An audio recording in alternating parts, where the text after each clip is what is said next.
Submission Radio here with Kelvin Gastelum ahead of UFC 244, brought to you by Musashi. Kelvin, a funny moment on stage just before. You had to go on there and sort of dancing all alone, dancing by myself. A bit of an Adele moment for you. Tell us, what was it like getting out there doing a one-man stare down? It was good. I got to see my fans and say hello to everybody. Yes. No, there were some hugs. I'm confident that Darren's going to be here. I mean, we got word of the visa issues last week and was told by the UFC that he was going to be cleared. He was going to be late, but he was going to be cleared. And, you know, whatever the UFC says, they stay true to their word. So no nervousness as we get closer to the fight? No.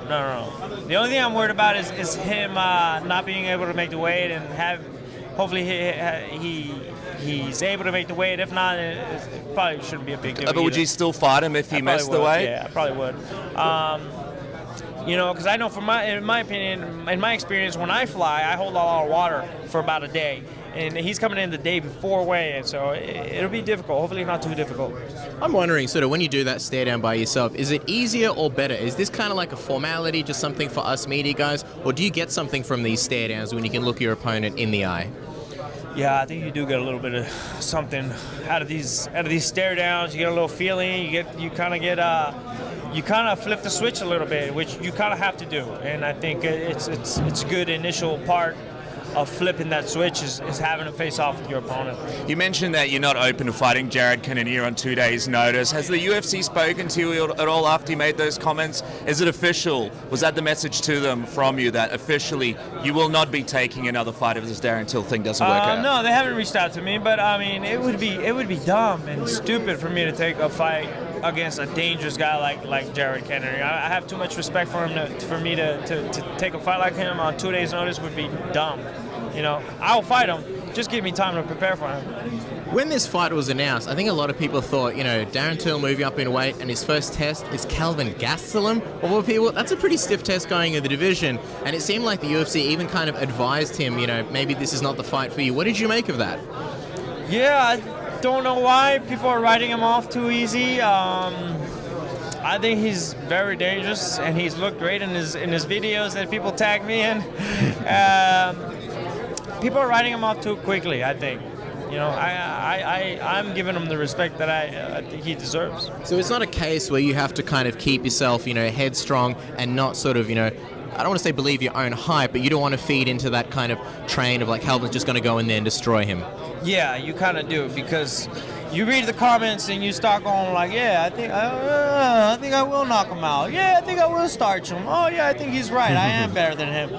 You can't play into that, man, and you gotta stay focused. And I recognize how dangerous he is, you know. I feel like you're in a funny part of your career because for a big time in your run, I feel like people were like, Kelvin, he's not that dangerous, blah, blah, blah. But now you're kind of at a point where people are saying, Kelvin, he's like one of the best guys in the division. He pretty much almost beat Israel Adesanya in that matchup. It came so close. It was the fight of the year. He's one of the most dangerous guys you can sort of get. Is it kind of weird for you that it's kind of flip-flopped and everybody is now considering you to be like the unofficial sort of hardest test in the division? And before they were like, Kelvin, you know, he's not that tough and stuff like that. No, I mean, it's not a surprise. I know that eventually I'll be at the top of the division, and people are going to be saying other stuff like, oh, this guy was pretty good all along. It's not going to surprise me. Do you think it's better or worse that Israel is the champion? Because on one hand, it's sometimes hard to get rematches with guys that you've already fought, right? But on the other hand, that was such a close fight and a fight that people enjoyed so much. Well, I think people would like to enjoy a second part of that, you know, and I feel like if I'm able to be 100% healthy for a fight against Izzy, then the results can be different. Well, I was going to say, the result of this fight, how pivotal do you think that is? Because from what we're hearing, Costa's out. He's out for 8 months. Israel's without an opponent. How do you think this kind of affects, you know, the result of this fight for you against Till? Hey, my chances just grew higher to fight for the title, you know. Unfortunately for Paulo, he's out. Hope the best for recovery for him. But the show must go on, and the show is here. What would you think if they gave a guy like Romero a title shot after he lost a fight against Costa over you if you win over Till this weekend? I mean, what does that say about the UFC and what they sort of want for Israel in the future? Well, I mean, he's still ranked, number 1? I wouldn't be mad if they booked the fight, but I feel like if I go out there, I make a statement against Darren, that rematch with Izzy is inevitable, man. I could be next in line if I go out there and I put a stamp on him. I wouldn't be mad at them making the fight with Yoel, though. A man watching this fight very closely is our very own Robert Whittaker, the pride of Australia and New Zealand. I mean, you had a bit of a rough time with the Robert Whittaker fight. Flew all that way, the fight didn't happen. A lot of people are sort of speculating that if you win, that could be your next fight. Is there any chance Kelvin Gastelum gets back on a plane, goes back to Australia, and takes another risk in fighting Robert Whittaker again? Well, I wanted to fight Rob because he's the champion, and now Izzy's the champion. I want to fight Izzy. Rob's young, I'm young, we're all young, and we're all going to be around for a long time, and facing him is inevitable. I love how some of the top guys in the division are guys that came up from welterweight, right? Like you, Darren, Rob. Is there motivation to make an extra statement against Darren Till? I know you're not drinking your own Kool-Aid as far as going in there destroying Darren Till, but is there motivation because the top of the division is so stacked at the moment? Everyone's kind of competing for that next title shot.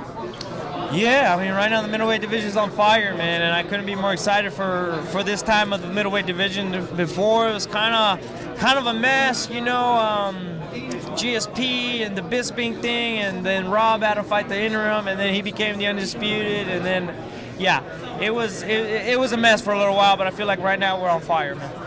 Do you worry that with John Jones trying to call out Israel Adesanya, that could sort of hold up your title aspirations and fighting for the title? I mean, what do you make of John wanting that fight to come together and wanting to fight Izzy? I think it's crazy for Izzy to get that, but he's ambitious, man. And you know what?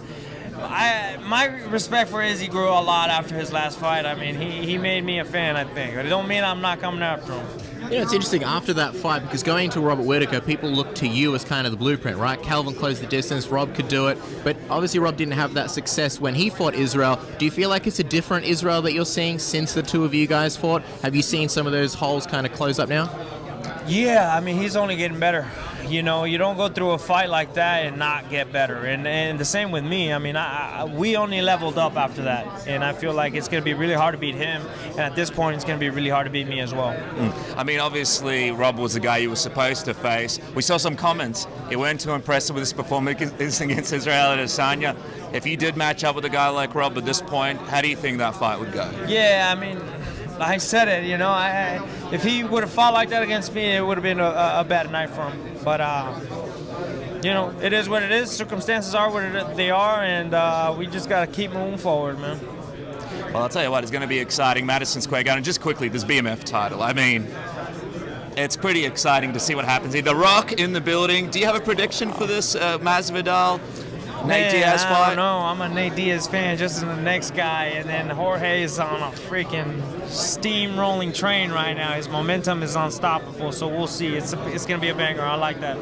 Well, we appreciate the time, and obviously tomorrow we're looking forward to seeing you face off against Darren Till, assuming everything's all gets in the country and you can finally lock eyes and flip that switch. Assuming he gets through customs well, yeah.